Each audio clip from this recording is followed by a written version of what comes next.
This panel explores the often overlooked but powerful role that sports and culture play in diplomacy. Even as international relations grow more complex, sports exchanges, cultural dialogue, and major international events continue to stand out as some of the world's most effective tools for human connection.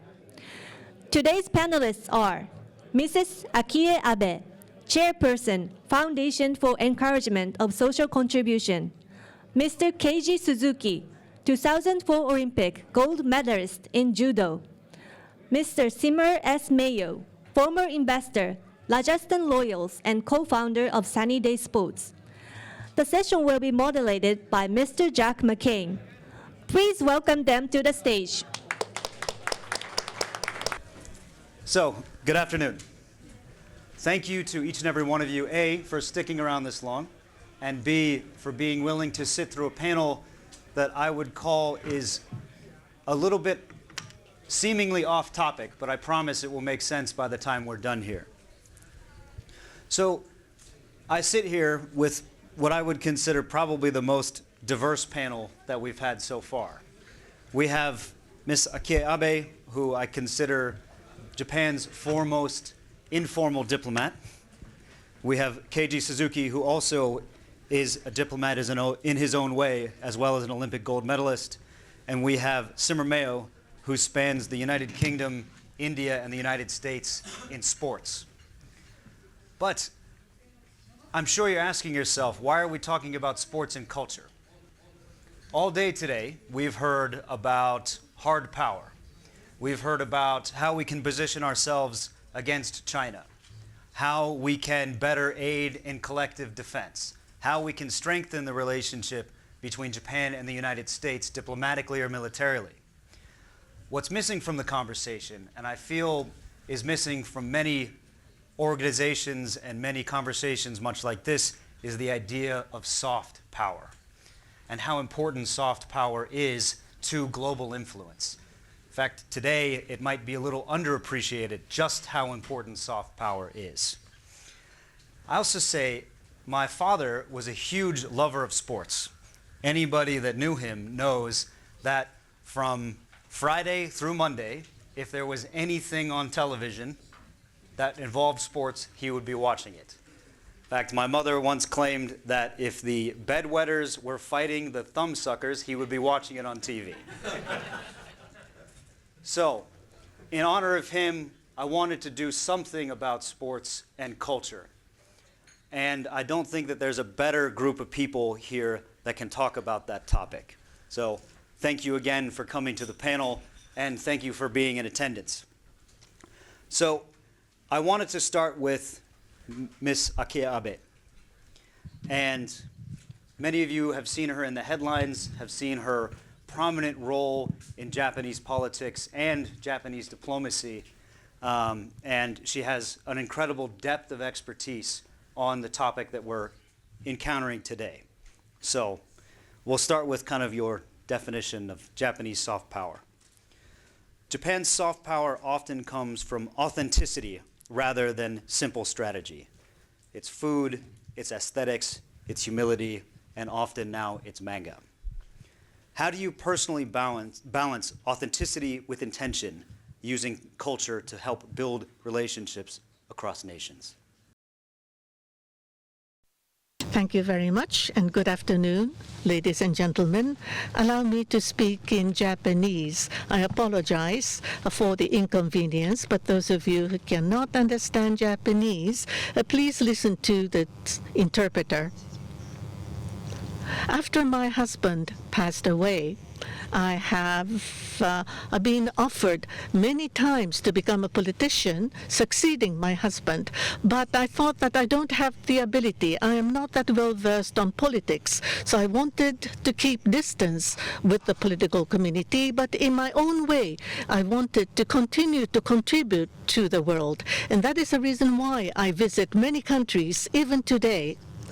In Japan, we have a saying that harmony is the best philosophy for our people. And the harmony means that we need to be tolerant and generous, even though there could be political developments, but nothing to do with political developments. We need to maintain friendly relationship between peoples. People-to-people relationship needs to be continued. I went to Russia last year. There was a lot of criticism for my visit to Russia, but still, my husband had placed importance with our relationship between Russia, and he had summit meeting 27 times with the leader of Russia.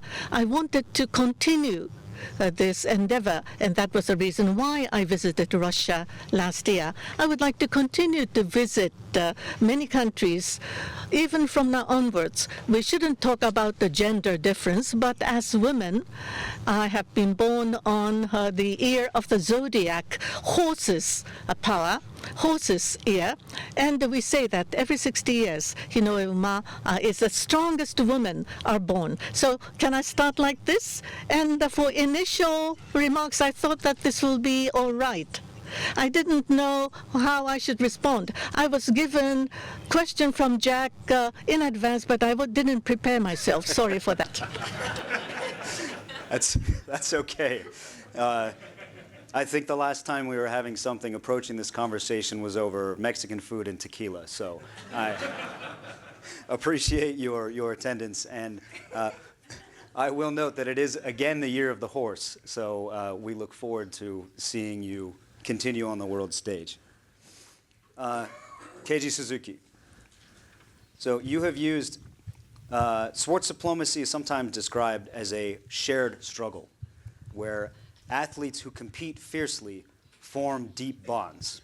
So from your career, what lessons demonstrate that unifying power of competition, and how does it play into how you view the world? Thank you. This is Keiji Suzuki. I'm very honored to be here. So I have been doing judo since I was age 3. I'm now 45 years old, but every day, if I can, I wear the judo wear and play judo. And yesterday as well, I also teach at the Kokushikan University, and there at the university we had people from Uzbekistan and Azerbaijan. They had national teams from those countries practicing at the university. So through judo, we of course interact with people from different schools and the people from different countries, and I'm very passionate about this. And the one reason why people are so passionate is because there's only one rule, and they have a grand goal to become #1 in the world, to become the winning national team. I think that's the common goal that unites people through judo. And of course, there is a history and culture of judo, which attracts many people from overseas. We have a place called Kodokan there. We have Kano Jigoro's statue, which is said to be the founder of judo. And for anyone playing judo, the greatest joy is to take picture in front of his statue. So to see how judo spreads throughout the world. Of course, it's not thanks to us, our predecessors. They made tremendous efforts to make sure judo spread throughout the world. So I will continue to talk more about judo, but how is judo going to permeate throughout the world going forward? Of course, there are things that we can do, but there are certain limitations as well. But whenever there is judo tournament, we greet each other, we shake hands, and we start conversations, we start interacting with one another. And of course, this is not limited to judo, but through sports, I think this is something we can do, and this has been of great content for us. Thank you. Thank you.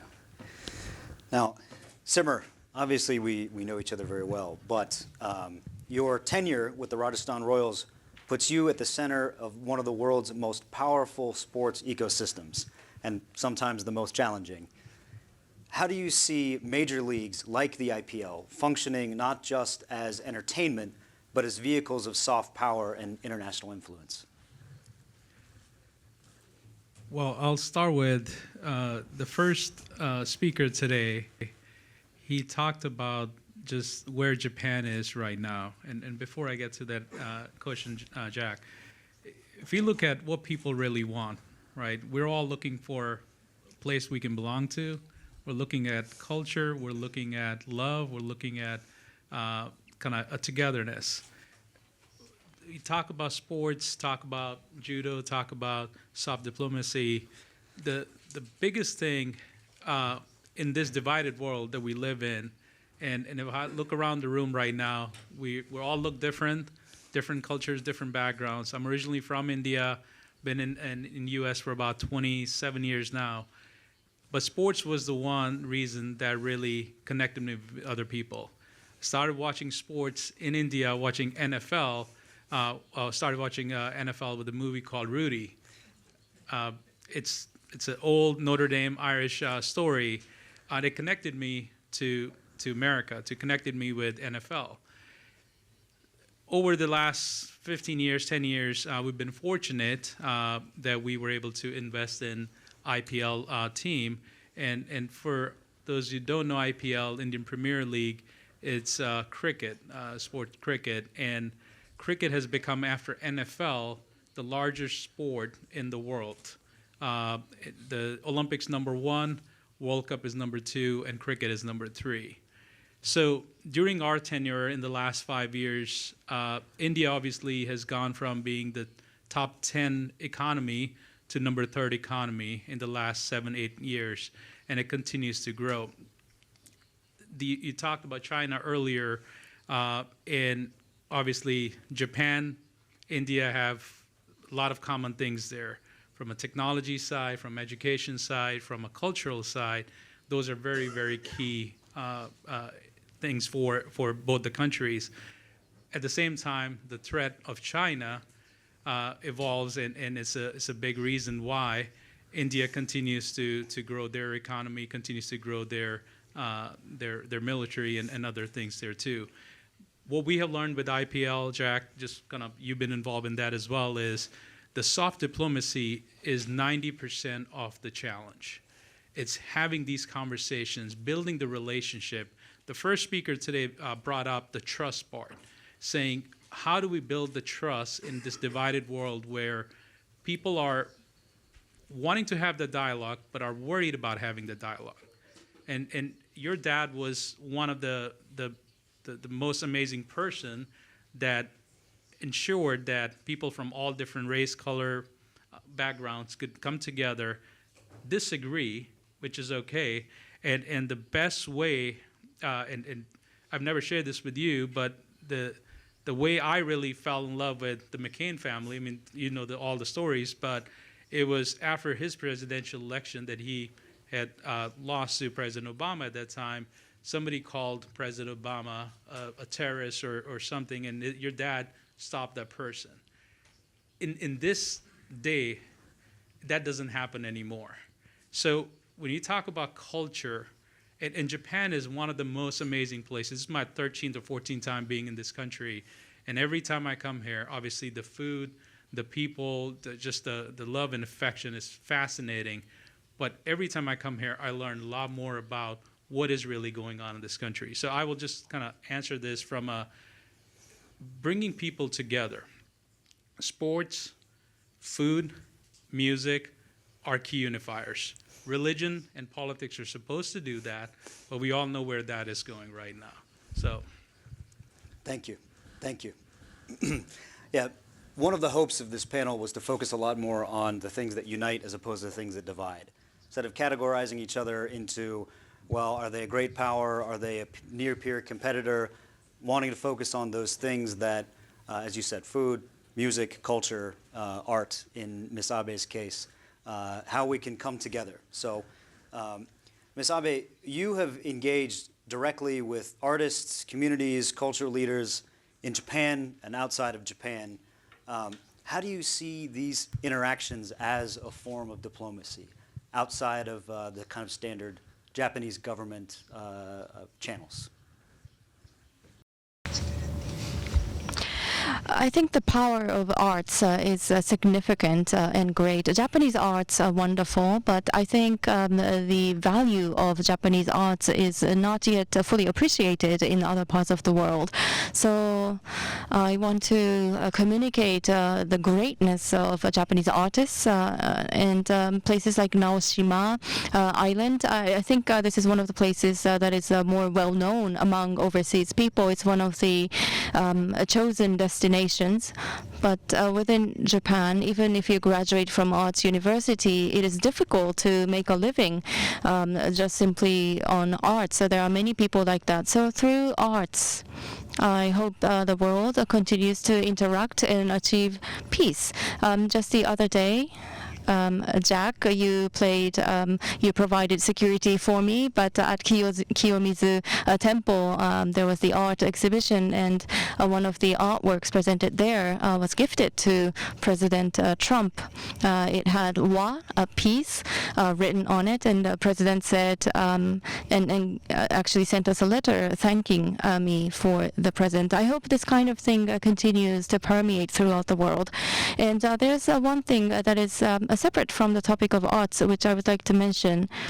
Japanese self-defense forces, there were times that they were stationed in Samoa, and at that time, the Ms.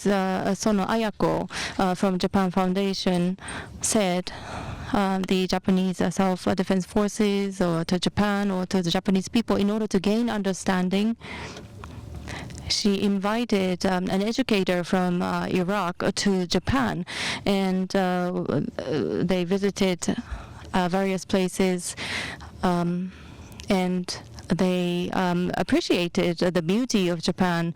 And one of the things that impressed them the most was Ise Jingu Shrine. Do you know what they said? They said, on this earth, didn't realize there was heaven on this planet. Apparently that's what they said. In Iraq, they have a jihad, and it said the shortest route to heaven was to die in heaven. However, after coming to Japan and looking at the shrine, they realized that there was heaven on earth. When I heard this story, I was very much moved, and I wanted to bring many people to visit the beautiful places, not just the Ise Jingu Shrine. Earlier, it was mentioned that religion does not unite people, but Japanese religion of Shintoism, it goes beyond the realm of religion. I consider it a part of Japanese culture. And we have the chief priest from Yasukuni Shrine today here in the audience. I believe that a religion can Yasukuni Shrine as well, not creating division, but rather we want more people to come. My husband said that there were people who fought for this country, and he was working for those people, and I want more people from overseas to come and see that themselves. Thank you. As a bit of a follow-up, I was fortunate enough to see the piece of art that you gifted President Trump. And I know that there was a very specific intentionality behind the gift, how it was presented, and why that particular piece of art. Could you, if it's okay, could you illuminate a little bit to the audience why that piece, and when you created it, what you felt?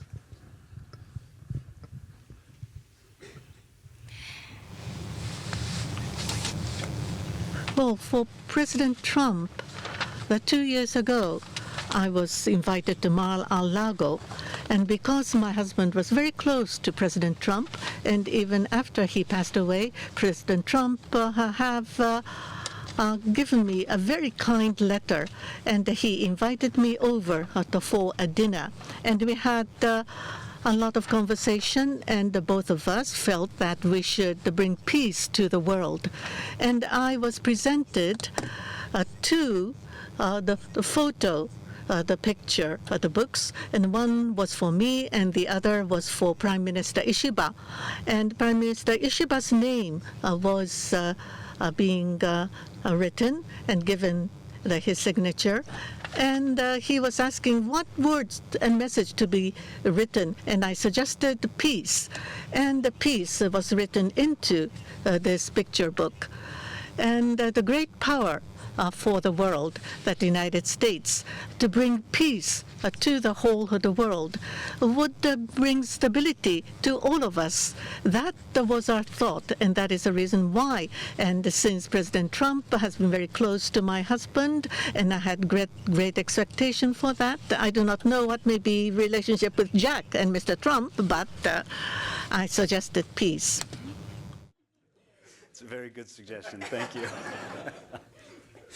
So, Keiji, I'll go a small story before going into my question, but I've been fortunate enough to spend a significant amount of time in Japan.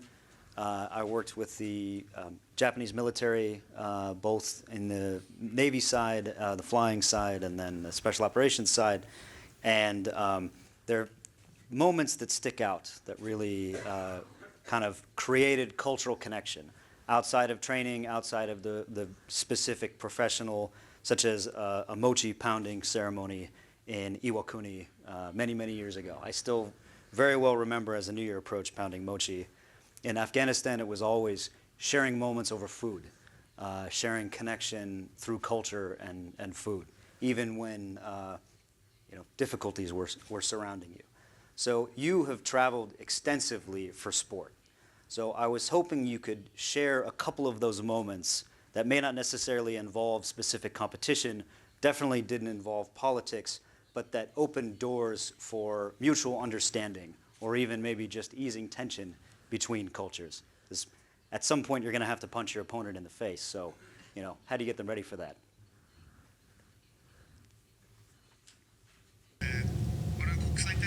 Yes, through international competitions. In 1 year, we visit several countries, even as many as 5 countries. There are countries that we go for the first time, some countries we visit frequently. When we go to a country for the first time, when they are a huge welcome, if it's a country centered around religion, for the Japanese delegation as a whole to make a visit is what we intentionally do. When people suggest destinations, we are very happy to send delegations. It's not only Japan, but the other countries' culture we need to learn. It's not just judo. We may go to different countries. There are places that we cannot explore in such depth. But through sports, we are able to do that. Through competition, common competition, we are able to connect in terms of mind and spirit. We drink together. We eat together. And under different circumstances, we hope that people will come to know Japan too. Overseas athletes and coaches and the members of the federation, we hope that they will see what is happening in Japan. And then they expose us to their culture as well. So even before competitions, when we go on training camps, we make it a point to participate on different occasions to know more. And I believe this is a privilege as an athlete. So to come to know different cultures and religion. In Japan, people are not all that religious, but even Japan, there are many religions and different ways of thinking, and it's important for people to know that. And through sports, I think it's easiest to learn about these things. It's easiest to be enlightened about these things through sports. On the internet, you can obtain information, and we're in such an age. But if you directly speak to the locals and if you talk to people who are really knowledgeable, it really sinks in, and it's easier to understand, and it's compelling, I believe. And I learned different things through judo. It's not only about becoming stronger in judo. It's not just about winning. It's encounters with different people, and that's the attractiveness of judo. So to follow up on that a little bit, have you had an experience before with somebody that is a judo opponent from another country where you learned something new, or maybe about judo philosophy or culture? したか? Through judo, you mean? I see. When it comes to overseas opponents, of course, they are interested in learning more about how judo is done in Japan, what kind of practice we do, how we fight. And of course, many athletes are very competitive. They don't want to lose against Japanese athletes. And of course, we don't want to either. So maybe it's not 100% teaching each other in judo. I don't think that's possible. Maybe we try to hold back a little and not reveal everything. But of course, we all understand that there is respect between us, and that enables us to do that. And of course, let's say we go to France, their judo athlete population is much bigger than Japan, and we teach judo to children. They ask us to do that, and we are very happy to do so. And once, of course, the target audience is different, we also need to change our approach to children and to youth. We give our 100%. We don't hold back, and it's the same for overseas athletes. Let's say children go to an international tournament, or we go to an international competition, but we allocate lunchtime to teaching children, and we see a lot of that done in overseas. Judo is considered sacred in many ways, but children can also enjoy it. Many people can enjoy it, and we follow how things are done in a particular country where we are visiting. And it's the same in Japan, sporting events and others. I think we learn a great deal from other countries, and of course this contributes to further advancement of sports in general. So, Simmer, you have invested in sports across what we would call an extreme mosaic of cultural and commercial environments, from, like you said, India, the United Kingdom, the United States, and I know that we've looked at sports franchises all over the world. But what have those experiences taught you about the role that those franchises and even those key players play in shaping the perceptions both about a country and between countries? I will say, I want to add something that Keiji brought up, is breaking bread, right? And when you're with people from other countries, one of the first opportunity to build trust is sit down, have a meal. We're able to have a meal with other person and have a conversation. It opens up a lot of other opportunities from there. We've been fortunate enough to invest in multiple countries, and we're looking to expand and buy a team in Tokyo as well right now. And our focus there has been is build sports as a platform, bring people together to convene and open the doors, and then bring the policymakers in. And Jack knows the story.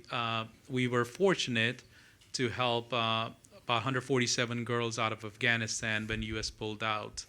Within 1 week, sitting in America, we were able to reach out to our network globally through the sports network that we had built. And we were able to land a plane at Akie Airport the week before U.S. pulled out, rescue these girls, take them, all of them, back to United States. And I know Punch and Rick were here, and thank you to them and one of our very close mutual friends, Sharon Harper. All those girls got full ride scholarships to go to America and go to school there. Our football team owner, Arizona football team owner, Michael Bidwell, offered everybody a place to live. Our health community came together to provide health care, food, and all these other things. And it all happened because of the sports kind of a platform. So when I look at sports from an investment standpoint, or we look at sports from an investment standpoint, it is not just from making money. It's really building the platform to bring people together. How many, if you can raise hands, how many of the people here have watched sports with their either kids or parents or grandparents? So one of the best memories, and I'm sure you guys can think about whether it was your parents, grandparents, or your kids, is watching the team win. What Keiji just kind of alluded to is the competition, the discipline to do that. And so our goal there is to bring people together and open those doors. And one of the other pieces from sports is a lot of the ministers, a lot of the elected officials, they all want to be part of that. They all want to be there with the players. They want to have those conversations. So it gives an inside access to those folks to sit down together and have those conversations. Thank you.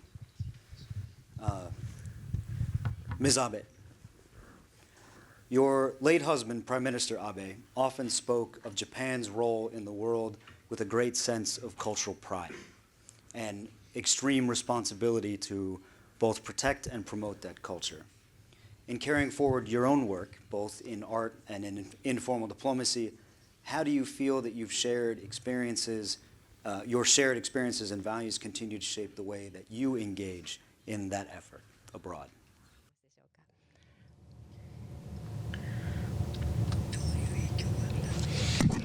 I wonder what kind of influence there was. With my husband, I went and visited over 70 countries, and I met with a large number of people. My husband loved Japan, and there was a sense of pride in him with regard to Japan, and he felt that he was very fortunate to have been born in Japan, and he wants to make it the same for all of the citizens.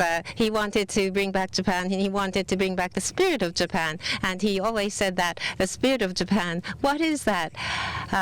As I mentioned at the outset, I believe it's the spirit of harmony. I believe that to be the case. And today, in the back, Yosuke Nagai is there. He's a youth who is here. And Jack, you know him well. When he was in university, he went to Somalia. And presently,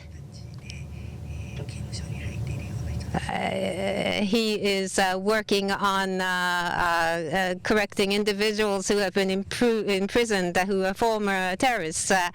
He's working with people that other people would caution him not to engage with, and he is on equal footing with these, and he is making efforts to put them on the correct path. And there are lots of Japanese who are doing the same. And I am a chairman of the Japan Foundation for Encouragement of Social Contributions, and there are many persons who are contributing to society. And Japan is a country where people help each other, and I keenly felt that when I came across people through my foundation. Just because they're terrorists, you don't cut them off, and you don't cut them off just because they're evil. My husband said that we want to create a society where people can re-challenge no matter how many times they have failed and gone wrong. And so one failure, if with people who have failed once, I want to be the kind of person that gives them courage. Victims of crime, I am also a victim of crime, and with those people in prison because of crime, I have exchanges with them. As a victim of crime. War, you cannot eradicate war, but if there is war, if you kill people, you are a hero. In my case, my husband, not because he was prime minister, but my husband was killed. I'm a victim. I'm a party to a victim of that crime. So I do not want to see any more victims, and therefore I do not want war, and I do want to reduce crime or eradicate crime. That is my fervent desire. In order not to give rise to victims, you have to create a society where there's no recidivism. It's a bit remote from this topic of culture, but these are things that are on my mind. Thank you. No, of course. Yes, of course. We appreciate your insight, especially where your late husband is concerned. Keiji, so you are one of Japan's foremost cultural ambassadors when it comes to sport. But one of the things I've noticed that you've been so tied into and so much hoping to promote around the world is the idea of both youth sports and inclusion of special needs children in sporting and in kind of broader life in Japan. Could you talk a little bit about why that is of such keen interest to you and how you go through making that happen here in Japan and abroad?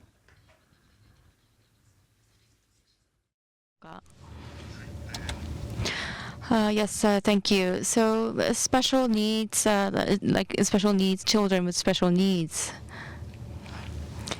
So this is more on a personal note, but I have 4 children, and one of them has a disability. So I apologize if I go back and forth in telling this, but I was wondering how this child would grow. I started judo when I was at the age of 3, and over 40 years I've been doing judo. And I wondered whether my child would be able to do judo. The things I was able to do when I was a child, the other children, things they were able to do, whether my child would be able to do or not. So it's not just limited to judo, but there are certain things that they can do, they may not be able to do. I think basically it's up to the parent. Parent may feel that by bringing the child with special needs to certain places, they may inconvenience others, or the child may be subject to some curious eyes. So there is that psychological burden. And my child as well, they had a heart surgery immediately, and my wife also said she didn't really feel 100% confident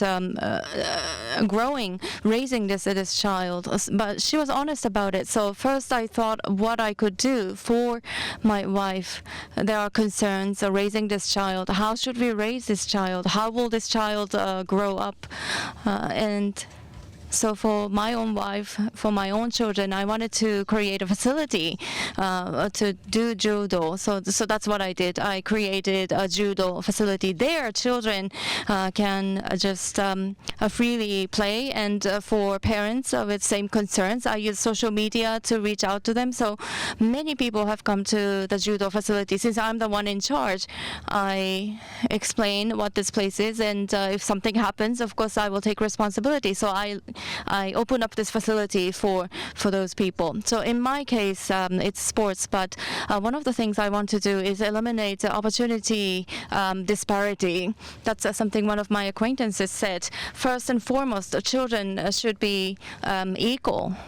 They should be able to learn, challenge, do things regardless of whether they have disabilities or not. So in my case, it's sports, being active, and it's not just judo, baseball, soccer, other sports, just having a place where children can take on a challenge to try and play these sports. So that's what I would like to do. So I've already created a facility for judo. Are there any other facilities where people can play different sports? Of course, there are a few, but not enough. And this is not just a Japan-specific issue. I think this is a common issue throughout the world. So this is something I would like to continue to do. And overseas athletes are aware of my initiative. So yes, last year I went to Barbados and Jamaica. They invited me, and in Barbados I talked about my activities. They also showed me where people with intellectual disability, where they were working, what kind of facilities were available for them. I did the same for Jamaica. So there are many issues. But sports is something that's common, that should remain peaceful regardless of sports. And I think this is something people can try and do throughout the world. Maybe judo, there may be limitations, but there are various sports that exist throughout the world. So what we need is the environment, money, people, of course, resources, but we need to have the environment ready for children to be able to try out these different sports. So that's something I would like to do. Sports, not just limited to judo. Sports is common throughout the world. There are issues, challenges, but there's much happiness, and it brings a lot of interaction. No mistake about that. Thank you. So we've got 5 minutes. I'm hoping the audience will start coming up with some questions, as we'll have about 10, 15 minutes for Q&A. Jack, can I add something to what Keiji Please. just said?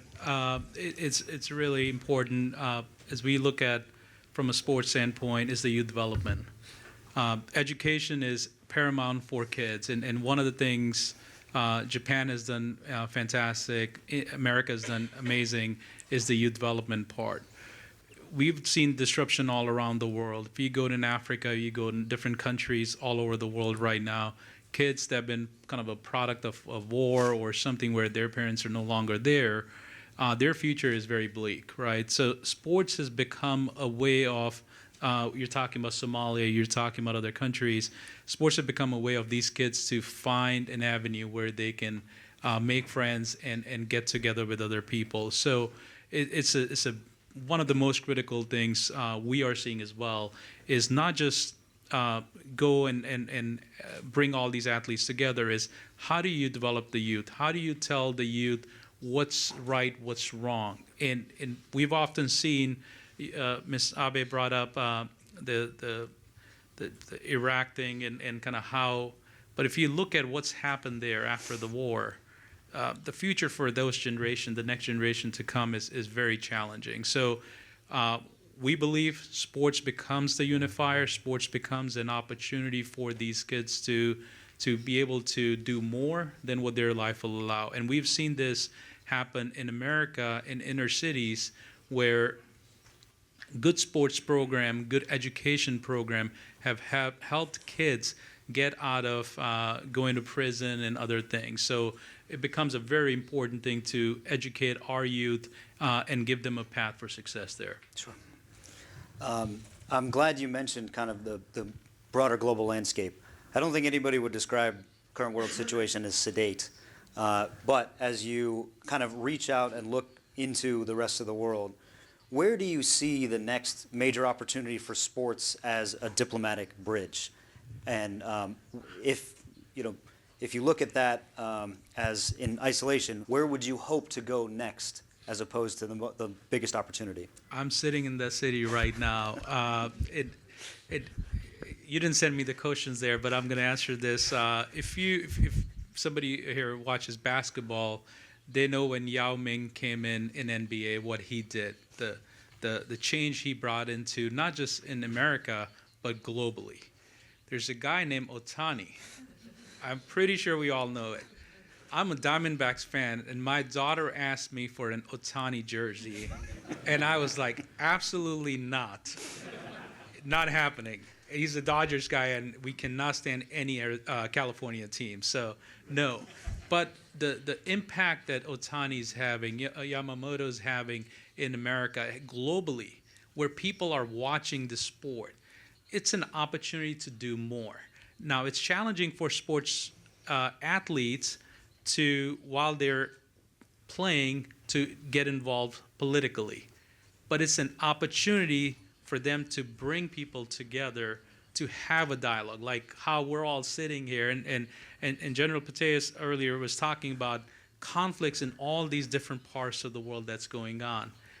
How do we bring people back at the table to have the conversation? And I believe Japan has a unique opportunity because the ambassador, one of the best athletes of not only our generation over the last century, is currently in America playing at the level that's never been seen. So how do you use sports as a platform? I wish he was a golfer. We can send him to go golf with Donald Trump, President Trump, and we can have those conversations. But that's a unique opportunity. So we are looking to invest in Japan to buy a sports team right now here for that very reason, because we want to bring that culture back to America. We want to bring the understanding, and that's the other part. Sports help people overcome ignorance. It's very common when you see somebody, you make the first impression or you make a judgment of those people, but sports help you overcome that. I came here because I want to have sake later with Keiji here. I've heard this guy can drink all day long. I've had champagne with Mrs. Abe, but having a sake with Keiji is the highlight of my day today. So, food, sports, sometimes politics, and drink, yes, brings people together. No tequila shots with her. So as we get ready to kind of move to the question phase, I would like to do a little bit of a cultural exercise here. And I'd love the audience to think about the same question I'm asking, identify this place. So I would ask both Ms. Abe and Keiji for a place in Japan, and then in the United States, since you're the unofficial ambassador of the United States on the stage. If you had the opportunity to tell our visitors from outside of Japan, or even people that live in Japan, one place that they should see that will help them understand the country better, or is exceptionally beautiful and can help change their view of culture, where would you tell them to go?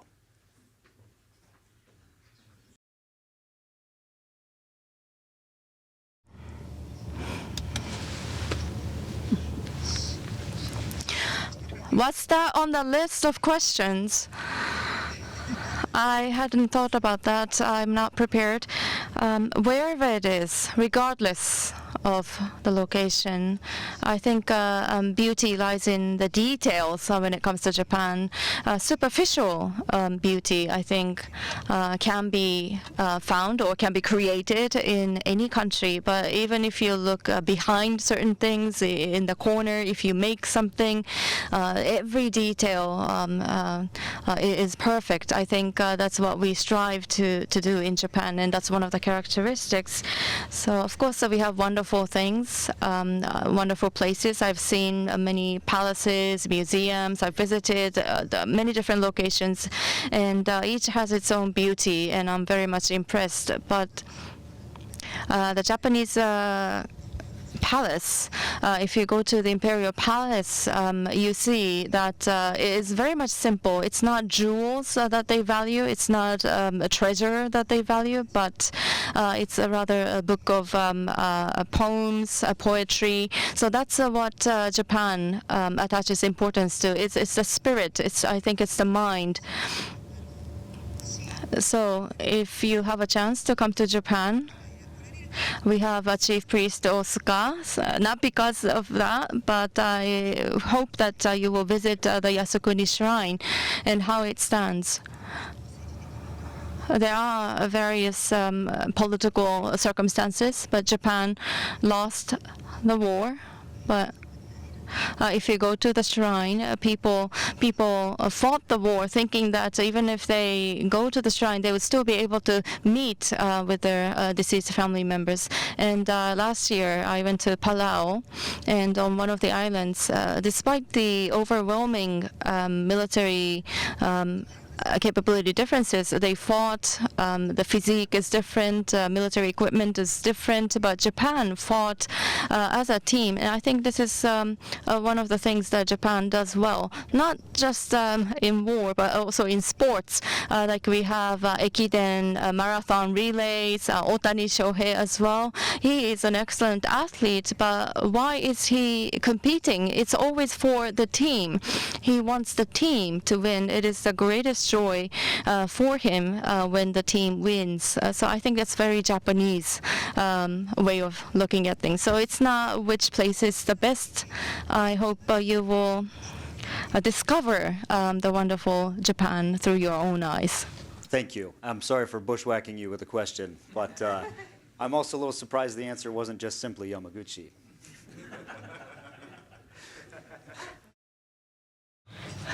I should have talked about Yamaguchi. Yes, I should have. Now, as Madame Akie, the Abe has said, my father was a carpenter. So for Japanese house, it is wonderful and superb. But the building has already been referred to. Now, as everyone have gone through the experience, you're happy when you see Mount Fuji. Now, Mount Fuji is very clear today. That is a symbol of Japan. I've climbed to the top of Mount Fuji 5 times. There's nothing there, just the clouds and nothing there. But that you have climbed to the top, and that achievement is the greatest experience. When I can see Mount Fuji just from here, everyone would say, splendid. So it's a good symbol of Japan. It's a wonderful. Thank you. Simmer, where are we going? You know my place, Lake Tahoe in U.S.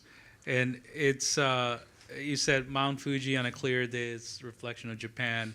I think that's why we're all here, right? It's places like that that really tells us there's more beauty in this world than there's problems. And there's people like Keiji, Mrs. Abe, Jack, and a lot of you here that make it better. And that's where everybody's welcome. Anytime you are in Lake Tahoe, please give me a call. We've got one of the best wines in that town there. So we'll love to host you. And there's a quote from one of my favorite movies, Dead Poets Society, and I won't bore you with the whole quote, but it says, "You are here, life exists, and identity. You may contribute a verse. What will your verse be?" And every time I think about that, it's coming to cultures like this and traveling all around the world. I've been, I think, 50, 60 countries, and I've been very fortunate. And it's just the people. There's a lot of good people. There's maybe a fraction of bad people. The problem is the bad people overtake the conversation, but it's places like Lake Tahoe that tells us it's worth living. I'm going to take a little bit of moderator privilege here, and I'm going to give you one in Japan and one in the United States. I'm obviously incredibly biased as an Arizona evangelist. I have to go preach the gospel of my state everywhere I go.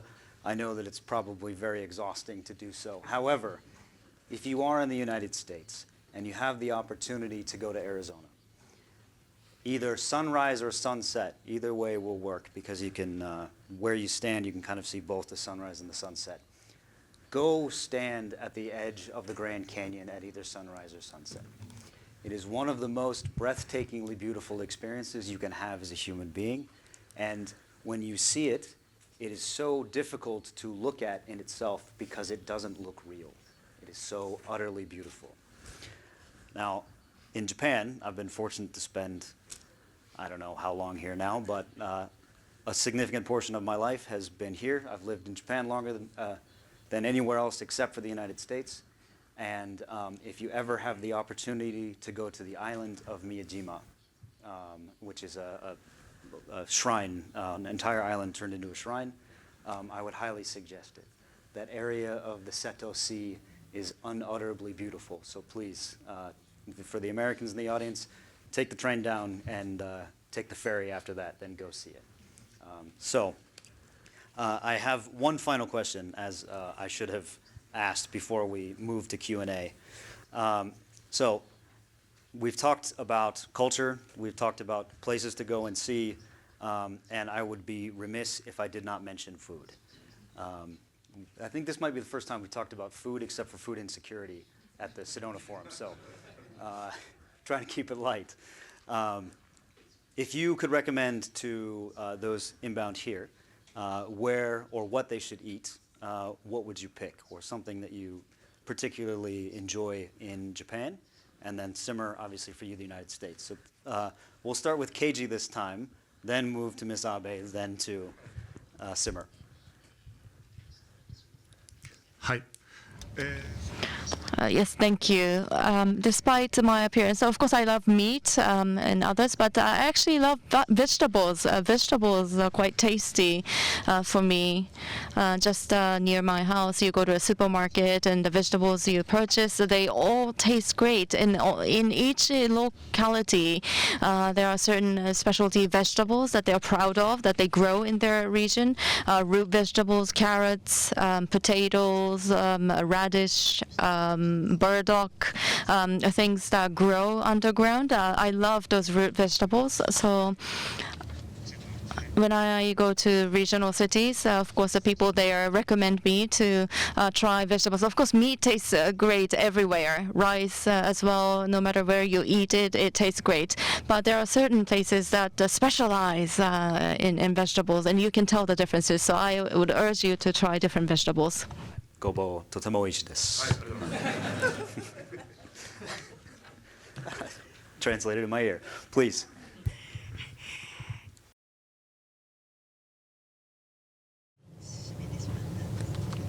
I have already closed down. I used to manage a pub in Kanda area, because in Yamaguchi Prefecture I was cultivating rice and it was very delicious, so I wanted everyone in Japan to eat my rice and also to enjoy sake from Yamaguchi Prefecture. But I have closed down the pub, so I cannot welcome you there anymore. But the self-sufficiency rate of food in Japan is quite low. And in my pub, I had the domestic food to be made available. It was very hard, because if I insisted upon only domestically produced food and 100% more or ecological, it was very, very hard to purchase and procure such food. But those food should be made available and spread more. Not just staple food and rice and sake wine. Those are to be dedicated to the deity, the god, to start with. So I believe I would like to continue, and I should continue producing rice. So if you are interested, I can, of course, sell my rice to you, if you're interested. Simmer, one sentence. We got just a couple minutes. A good cheeseburger. Good cheeseburger. Fair enough. All right. Very, very American. Thank you. So we've got 4 minutes for questions. If there's anything anyone would like to ask, please. The microphones are coming around. So.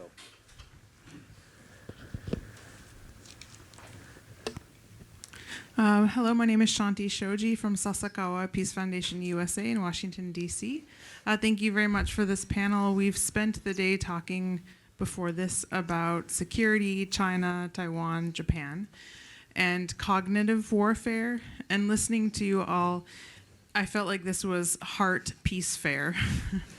And in the new world that we have, I'm not sure we understand what it is yet, but we have a chance and an opportunity to create a world we want. And I'm curious if you see opportunities with sports and cultural diplomacy that we can wage peace or heart peace fair with China to build bridges, and how you perhaps see bridges we can build there. Thank you. Anyone want to take, or I can? The best thing about future, it's not written, right? So the China part's the complicated part, but it's the opportunities there with sports. NBA is working on going back to China. If last 7-8 years, that has stopped. So that opens up the door again to bring people back to the table and have the conversations. China, obviously with the World Cup coming up and then Olympics coming up, there's that conversation too. But this is why panels like this, the meetings like this helps us bring the policymakers together for them to give a backup option to have those conversations. Anybody else? Or happy to go back to the audience. I'm not that well versed on sports, but perhaps through calligraphy, perhaps we could have exchanges of people to people.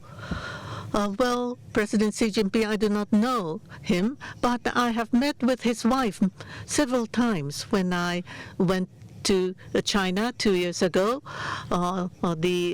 Mrs. Xi Jinping replied she was not able to meet me then, but in the future she would like to have that opportunity.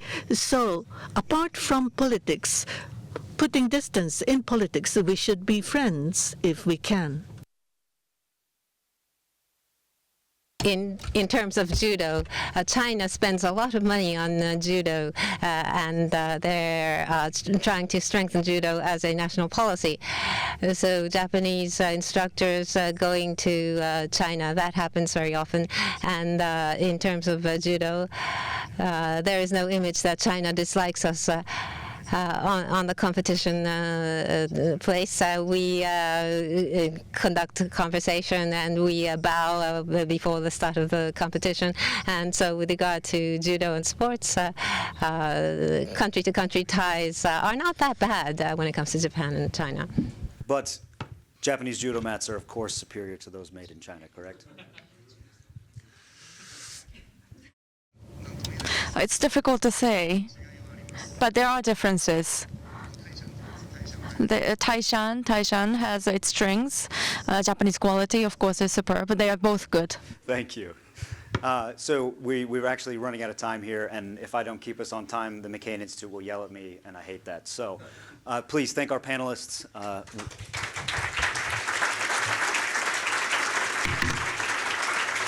And we sincerely hope that this panel at least sparked some thoughts outside of the hard power that we seem to be so rooted in today. So thank you for listening. Thank you very much to our previous panelists.